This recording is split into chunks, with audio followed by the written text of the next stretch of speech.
ইয়ানফাউ মালু ওয়ালা বানুন। আল্লাহ রাব্বুল আলামিন বলে দিয়েছেন বন্ধু, যেদিন ধন ও সম্পদ ও সন্তান সন্ততি, ধন সম্পদ ও সন্তান সন্ততি একটাও কাজে আসবে না, সেই দিন কোন দিন? সেই দিন হলো বন্ধু কাল কিয়ামতের দিন।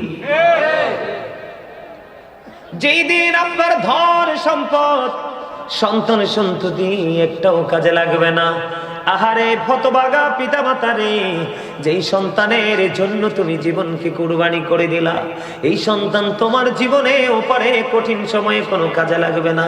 যেই অর্থ উপার্জনের জন্য রাত নাই দিন নাই, নিজের সুখের দিকে তাকাও নাই, অর্থ শুধু উপার্জন করেছো, এই অর্থ তোমার কোনো উপকারে আসবে না।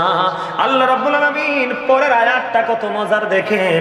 আল্লাহ রাব্বুল আলামিন পরের আয়াতে বলেছে, ইল্লা মান আতাল্লাহ বিকলবিন সালিম।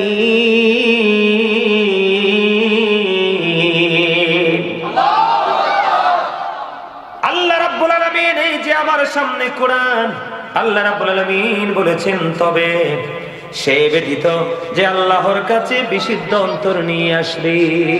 সুবহানাল্লাহ, সুবহানাল্লাহ, আর আওয়াজ করে বলেন না সুবহানাল্লাহ। তবে সে ব্যতীত, কে ব্যতীত? কে রে সেই লোকটা যে নিজেও জাহান্নাম থেকে বাঁচার রাস্তা খুঁজে বের করছে, আপন স্বজনকে জাহান্নাম থেকে বাঁচার রাস্তা দেখায় রে।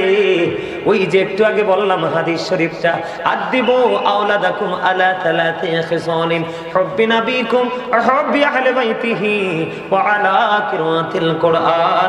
তোমরা তোমাদের সন্তানদেরকে নবীর ভালোবাসা শিখাও, নবীর পরিবারের ভালোবাসা শিখাও এবং কোরআন তেলাওয়াত শিখাও। ও বন্ধু, ওই ব্যক্তির কোনো বিপদ হবে না, কারণ তিনি সুস্থ। একজন সন্তানের কোন দায়িত্বই রাখে নাই, আর একজন সন্তান চুলদারি পেকে গেছে।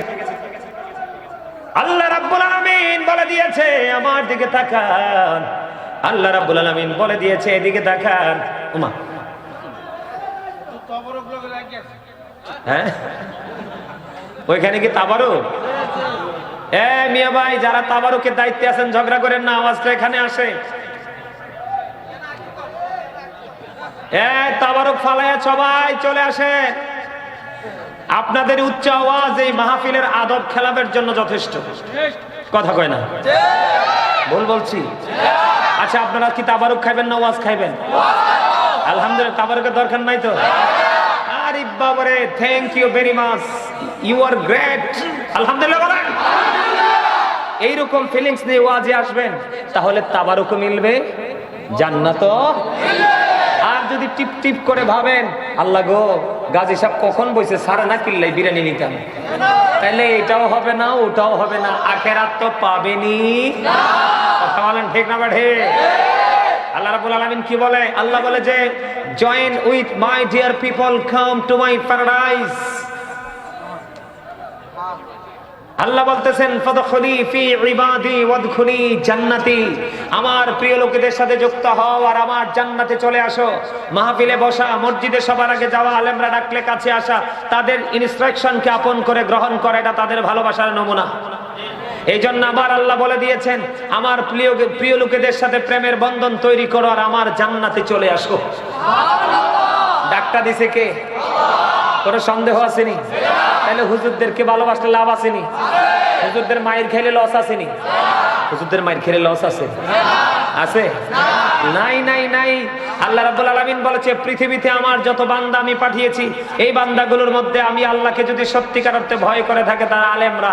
ইন্নামা ইয়াখশাল্লাহা মিন ইবাদিহিল উলামা। জোরে জোরে কোন সুবহানাল্লাহ। আল উলামাউল ওয়ারাসাতুল আম্বিয়া। আলেমরা হচ্ছে হক্কানি আলেম, ভণ্ড আলেম না কিন্তু। হক্কানি আলেমরা হচ্ছে নবীদের কি ওয়ারিস, বংশধর। কারণ আলেম ওলামা না থাকলে তো কোরআন হাদিস বুঝবো না। তো কোরআন হাদিস যদি আমরা না বুঝি, তাইলে কি মানুষকে হেদায়েতের বাণী যথাযথভাবে দিতে পারবো? পারবো?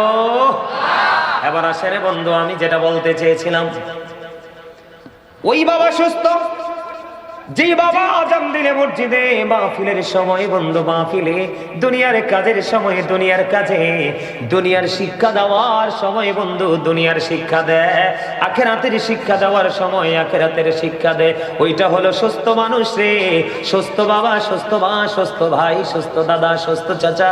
ওই বন্ধু তার ওই পারে কোনো ধরনের কোনো বিপদ হবে না। তার ধন সম্পদ সন্তান সন্ততি যা করেছে সব কিয়ামতের দিন তার কাজে লাগবে। কিন্তু বন্ধু যে ব্যক্তি উদাসীন হয়ে আছে, আল্লাহর গোলামি করতে হবে, নবীর আদেশ মানতে হবে, মাহফিলে যেতে হবে, পবিত্র কাজে নিজেকে যুক্ত করতে হবে, এটা যে বোঝে না সে তো সেন্সলেস বন্ধু, স্টুপিড, বোকা। কথা কয় না? এটার ধন সম্পদ সন্তান সন্ততি কিছুই কোনো কাজে আসবে না রে। এটা বন্ধু আমাদেরকে বুঝে নিতে হবে। আবার দেখেন আল্লাহ রাব্বুল আলামিন আরো বলেছেন, এবার কিনে আমার দিকে তাকান, আল্লাহ বলেছেন ওয়াউজিলিফাতিল জান্নাতু লিল মুত্তাকিন।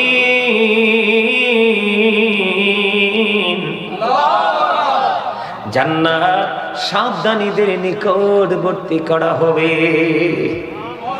সাবধানী কারা জানেননি? এবার এক সূরা শুআরা থেকে একটু সূরা বাকারার প্রথমে যেতে হয়, যেহেতু সাবধানী শব্দটা এসেছে বন্ধু। জান্নাত সাবধানীদের নিকটবর্তী করা হবে। জোরে জোরে বলেন না সুবহানাল্লাহ, আরো জোরে বলেন না সুবহানাল্লাহ। এবার প্রশ্ন আসতে পারে, বলে হুজুর সাবধানী কারা? আল্লাহ বলেছেন আল্লাযীনা ইউমিনুনা বিল গায়বি ওয়া ইউকিমুনাস সালাতা ওয়া মিম্মা রাযাকনাহুম ইউনফিকুন।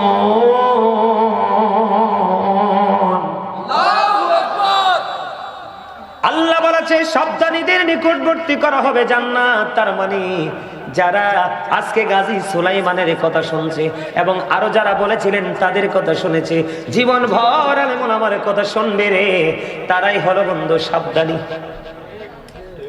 কারণ আমার আল্লাহ সূরা বাকারাতে বলেছেন আল্লাযীনা ইউমিনুনা বিল গায়বি ওয়া ইউকিমুনাস সালাতা ওয়া মিম্মা রাযাকনাহুম ইউনফিকুন।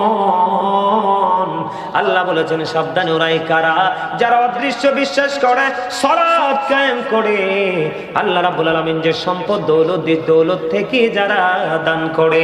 জোরে জোরে বলেন আল্লাহু আকবার। তাইলে সুস্থ বাবার মাঝে বিশ্বাসও আছে, সুস্থ বাবার মধ্যে নামাজ আছে, সুস্থ বাবার মাঝে দান সাদাকাও আছে। আজকের এই প্যান্ডেলে অনেকে দান করছেন কিনা? তাবারুকে অনেকে দান করছেন কিনা? গাজী সুলাইমান আসবে, ওনার হাদিয়ায় অনেকে মিলে দিয়েছেন কিনা? বন্ধুরি আমার, এটা হলো সাবধানী ইমানদার মুত্তাকিনদের চরিত্র নমুনা। ও বন্ধু, তারাই হলো সুস্থ। সুস্থরা উপারে নিরাপদে থাকবে, কিন্তু অসুস্থ যারা এখনো পর্যন্ত মাহফিলে আসতে পারো নাই, তোমাদেরকে আমি অসুস্থ ছাড়া কিছুই বলতে পারবো না। অসুস্থদের ধন সম্পদ সন্তান কোনো কিছুই কাজে লাগবে না। আল্লাহ রাব্বুল আলামিন অসুস্থদের জন্য ওয়াজ করতেছে, আমি বলবো নি? আপনারা শুনতে রাজি আছেন? আল্লাহ রাব্বুল আলামিন বলেছেন বুররিজাতিল জাহিম লিল গাবিন।